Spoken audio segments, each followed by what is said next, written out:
Hi, my name is Bianca Labrador, and this is my final presentation for the World in the Book course through the Newberry Library for the fall 2021 semester, presenting Curiosities in the Margins, the Peterborough Psalter in Brussels. What is marginalia?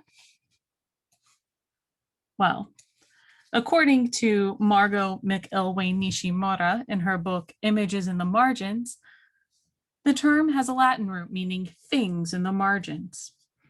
Riddles and dragons, insults between illuminators. Michael Camille tells the story in his book Image on the Edge of an illuminator extending the tail of the scribe's letter into, quote, the anus of his figure, perhaps suggesting to the scribe what he can do with his pens.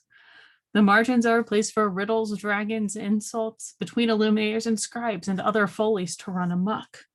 Camille also gives an example of how marginalia can be used to correct errors in a book.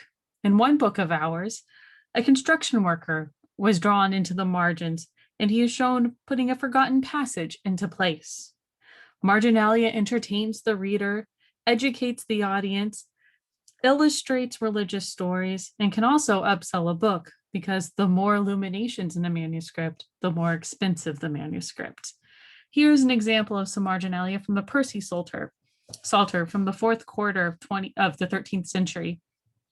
You can see some marginalia that an illuminator added. At the top, we have a typical medieval hare and these strange little creatures, these men running around the edges. And then along this margin, you can see some marginalia that was added by possibly an owner of the manuscript. A brief history of the Peterborough Psalter. It was made from 1300 to 1318 AD, and Lucy Sandler states that the manuscript was made by a group of artists. Master A and their assistant made the first illustrations along with 5 illuminators. Master B and their assistant did most of the rest of the Psalter. And finally, Master C finished the last 2 sections. There was a group of artists who wanted to create a cohesive group of manuscripts that resembled each other. In this style, this group of manuscripts was known as the Finland manuscripts. These included the Peterborough Psalter in Brussels, the Ramsey Psalter, the Gough Psalter, and the Barkow Psalters, and the Canonici and the Crowland Apocalypses. The Peterborough Psalter was highly illuminated with 28 full-page tables of 3 to 4 miniatures, 26 small format miniatures, 39 historiated initials, and many more illuminations in the margins. Geoffrey de Croyland was the first owner of the Peterborough Psalter in Brussels. He was the abbot of Peterborough, and it's unsure if he actually commissioned the piece or if it was given to him, but we know that he was the first owner.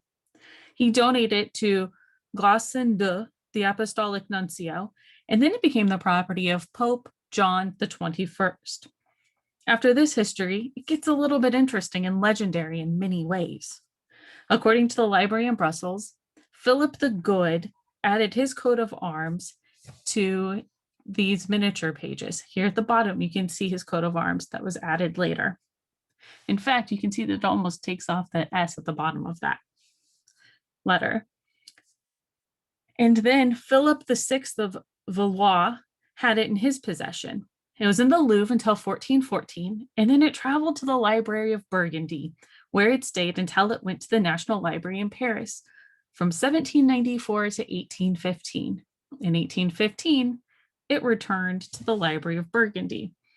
Now, legend has it that Napoleon admired the manuscript, and he may have had the new binding, which you can see here, put on it. Now, this is speculation, but I like to add it in because it's a legend. I thought it was interesting, and it kind of lends to the history of this manuscript and how it's been admired by kings, whether or not Napoleon actually had the new binding put on it. Here you can see a typical prefiguration in a medieval manuscript. Here we have Job in one of the illustrations. He is covered in boils while there are onlookers. And then to the left of, or to the right of that illustration, you see a pock-marked Christ being flagellated. And you can tell it's Christ because he has the nimbus around his head. Now, Philip the Good of Burgundy coat of arms is at the bottom, you can see. And once again, you can see that the addition of the coat of arms did, in fact, cut off part of the original illumination at the bottom.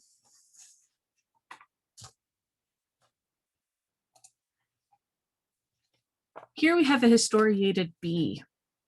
This was typical of many of illuminated manuscripts, especially Psalms. And you have King David playing the harp. And also he typically shows up in many psalters in the historiated bees. Here he is playing the harp since he is the creator composing the Psalms. And it's the bee of Beatus Ver.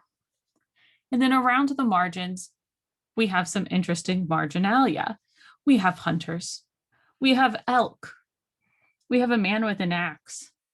And then we have a crow riding a ram and a woman. I believe it's a woman standing here. And then somebody riding the back of another animal and a winged creature right here. What do these mean? We're not sure. We do know that sometimes they would use riddles, but other times they wouldn't. They would just be drawings that they wanted to put in and fill the page with. There are common depictions that show up throughout the manuscript, such as the Beatus, the historiated bee, the illustrated tables. But then we have these random beasts that show up. They just seem to fill the line where the text has ended and the next line begins. We have a spoon-billed, I believe it is a crane, a woman picking flowers, a man playing a horn, somebody playing the drums. But I went through and I tried to translate these pages to see if maybe there was rhyme or reason to why these images were placed the way they were. And there wasn't any. At first I thought maybe the beasts in the margins show up when something evil is mentioned. And that worked for about 2 lines. And then it fell apart. They just sort of showed up wherever the illuminator wanted to put them. And the same with the people around the edges. Now, as mentioned previously, sometimes in Michael Camille's book, he pointed out that sometimes the margins would be filled with riddles from the time period. So perhaps these could pertain to riddles that I just don't happen to know because it's from a different time and I haven't studied medieval riddles. But what we do know is that these people live in the margins and they're telling a story, whether it's the story of the words on the page or the story of an illuminator joking or cursing a coworker he doesn't like. Here we have a hunting scene at the bottom of one of the pages of Psalms. And you can see that these pages would glow in person if you look at the text. And down here we have the hunter, and he's sort of plain. He could be Nimrod because he is shown as a hunter because he is considered a hunter for Christ. However,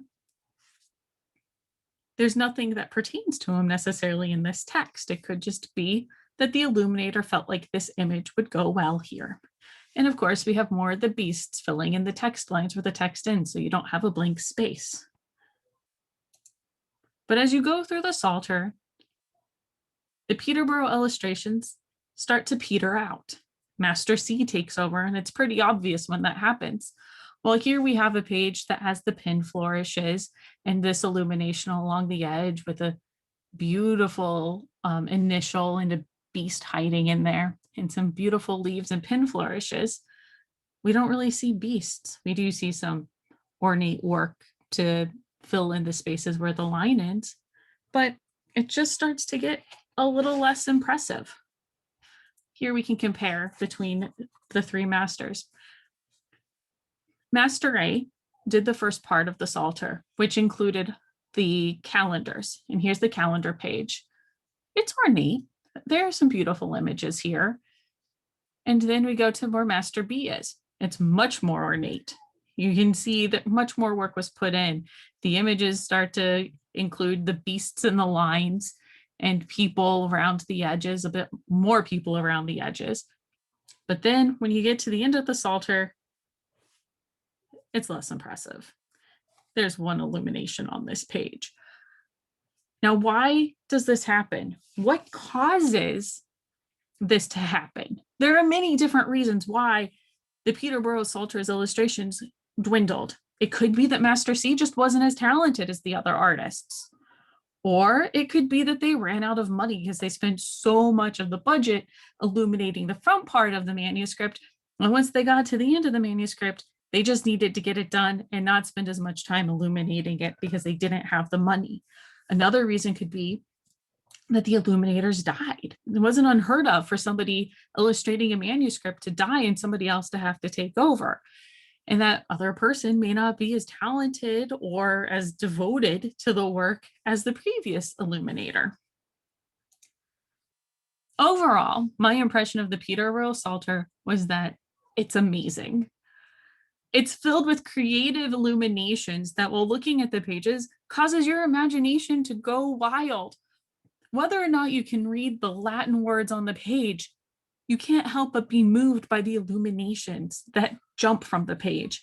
Here we have one illumination where you have a knight holding up an image of, I believe that's Christ, because you can see the nimbus around his head. And then at the bottom, you have an archer aiming his bow at a bird that's flying across the page. And then once again, you have another medieval hare and fox. And then over here, you have another beautiful image. Unfortunately, I'm not sure exactly what this one pertains to, but you don't have to know in order to be able to appreciate the work and craftsmanship that went into creating it. It was most certainly an expensive manuscript to create.